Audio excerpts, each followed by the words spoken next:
pa lang, painom mo na ng tubo. Shift sa segunda bago mapatumba, dapat mamaisip ka na rhyme na maganda at madulas ang pagbigkas. At astig baka sakaling marinig ng libo-libo na Pilipino nakikinig sa mga pagbibo ko. Di ka ba nagugulat sa mga naganap? Di ko din alam kung ba't ako sikat. Para bang panaginip na pinilit makamit, talagang sinusulit ang pagiging makulit. Kailangan galingan, di na kayang tapatan ng tutugan ng parokya at ang aming samahan. Shit, paano to? Wala na akong masabi. Ngunit kailangan gumalaw ng mga labi kong ito. Kunyari, nagbabakasakali na magaling din ako kaya nasali.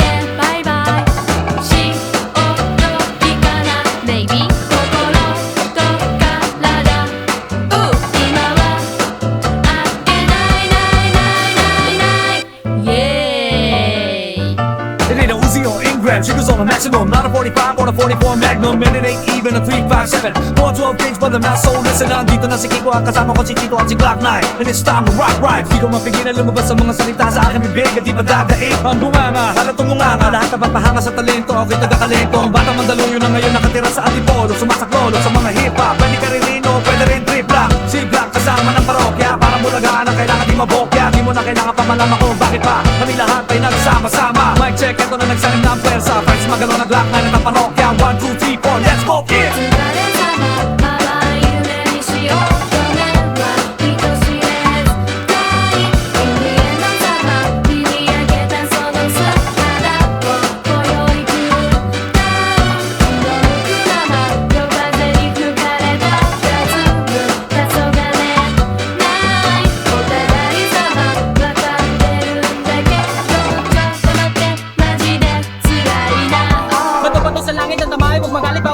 Magpakalala ko pumangat pero okay lang. Di naman kami mga sukado sumabay kasama na parang naka-aeroplano sa tunog ng gitara. Kasama ng pinakamalupot na banda. Pati si Dico magaling di pa rin kaya nabata. Parang awit na lagi mong binabalik-balikan. Stop yung wine play mo. Napakasaya na parang birthday ko. Alam mo na siguro ibig ko sabihin din na kailangan pa ang palikot-ikot. Baka lalo matagal na lang lumapit ang makinig para yung maintindihan. Mga salita sinulat na hindi ko pabela pero pwedeng hilatan na parang banila higaan. Pag ginawa ka ng mikropono parang nabubuwang. Teka di naman siguro ganyan lang pag gumagawa kami ng bago. Medyo nabibilisan di mo naisip na pwede mangyari. Magkasama-sama lahat ay kasalik.